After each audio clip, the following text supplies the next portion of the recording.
If you want to open packs or own a team like this, then go and get your coins from UT Coins for You down in the description, an instant automated coin delivery service, and use code CAPGUN for 5% off at checkout.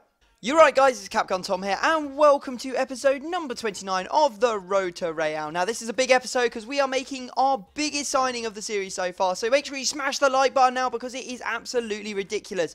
Not only that, but we've also probably made one of the biggest profits that we've made during this series so far, selling that Hazard on for 2.68 million coins after we bought for 2.3. That's about 220k profit after tax.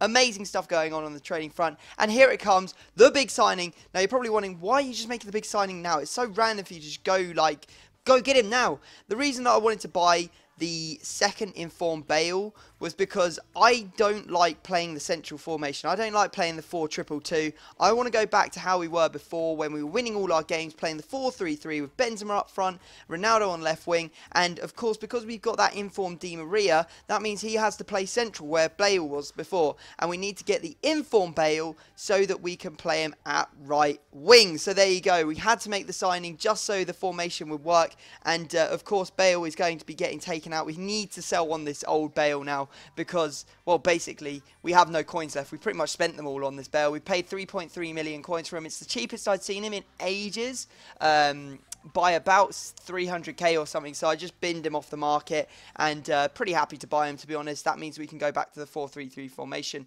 Now, I was toying up whether or not I should give the check mark to the 88 Bale. We went straight in and bought the second informed Bale. It would have cost so much money in tax to buy the first informed Bale. I was like, you know what? There's no way we're going to go back and make a smaller signing, sell our 89 Bale just so we can get the 88 Bale. So I just, you know, gave him the check mark as well. I hope you guys understand why I did that. And yeah, now we can sign up or list up our Bale. We're actually going to make loads of profit on it because we bought him for like 500k, selling him on for about 770k. So that's good profit there. But obviously it's only going to make a small dent in the amount of money that we've just spent on that other Bale. So Bale, Bale, Bale, I can't stop saying it. I hope you guys have sort of approved of what I've done there with the series, and make sure you hit the like button if you have. Now again, going into a game, we come up against a freaking beastly team with legends. Hullit's in there. That's like 15 million coins on its own, depending on which day you're looking at Hullit.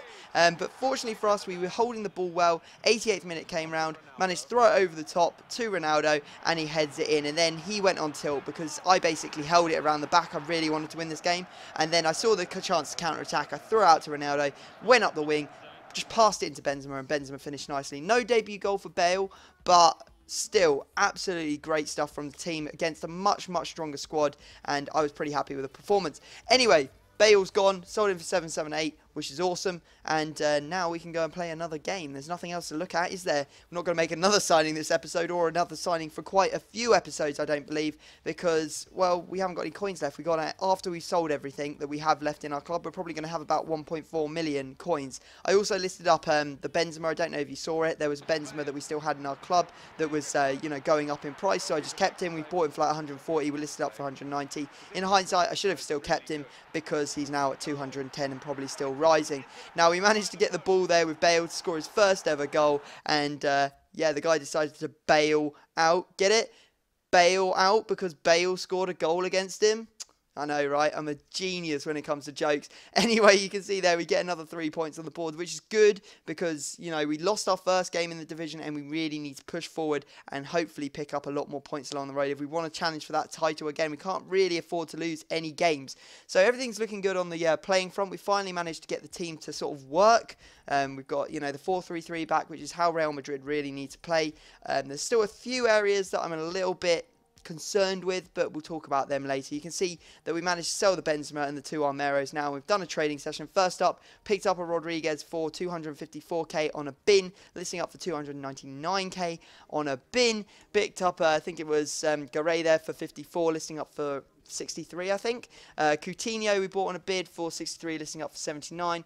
Piszczek, he's a decent one. We managed to pick him up for, I think, like 99,000, listing up for 108k to make some profit there. Man of the match, Koke, that we picked up for 90,000, listing up for 99,000 for about 4k profit after tax. We got a James Rodriguez here for 81,000 coins, the right wing version, and we are listing up for 97,000. That is decent profit if we manage to sell him on. Julio Cesar, always trading with Julio Cesar at the moment. Picked him up for 161, listing up for 195 for a decent 20k profit after tax. And international man of the match, Candrava, and a right forward that we picked up for 61k that we are listing up for 71k. Again, about 5-6k profit on that card after tax.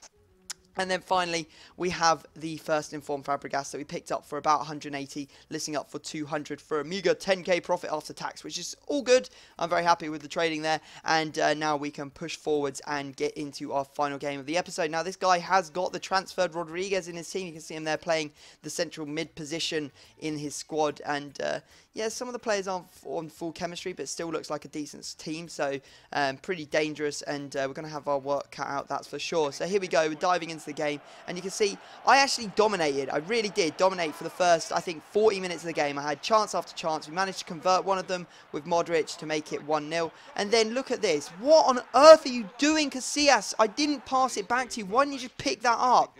I was just absolutely fuming. I was just straight on tilt after that goal went in.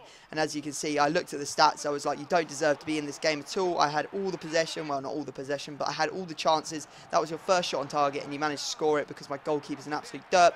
And then Marcelo. Oh my God, this informed Marcelo is trash. He does nothing defensively. He just stands there. He might as well go up the pitch and play as a left winger with the amount of good he does at left back. He's just awful. Now, I actually ended up throwing my controller on the floor and smashing it, so I had to find a new one. After I found a new one, we did manage to get a goal back. In fact, we managed to get 2 goals back with Modric, and I was like, yes, we're going to get back into this. We're going to win. And then in the final minutes, his goalkeeper was just on fucking fire. It was just a disgusting game. I really, really hated the game after this. I didn't want to play it anymore. I actually put down my controller and went off for the rest of the night because I was not going to play a single other game after that, because that was a terrible beat. He was an awful player. He really actually was terrible. And to be honest, it's all my fault that I lost that game. I lost my head at half-time after conceding that stupid goal with Casillas. And I think things are going to have to change in the next episode. I don't know what changes will you make to our squad? I'm thinking Marcelo and also Casillas. They're the big problems at the moment. I mean, you know, my whole defence is a bit of a shambles, but there's not much I can change in the other areas. So what do you think? Put it down in the comment section. Make sure you smash the like button. Let's get 3,000 likes on this video, because we did sign the massive inform of the second inform Bale for 3.3 million. Guys, yeah, I hope you've enjoyed it. Other than that, make sure you drop the like. I'm going over and over myself. And subscribe if you're new, and I will see you all next time.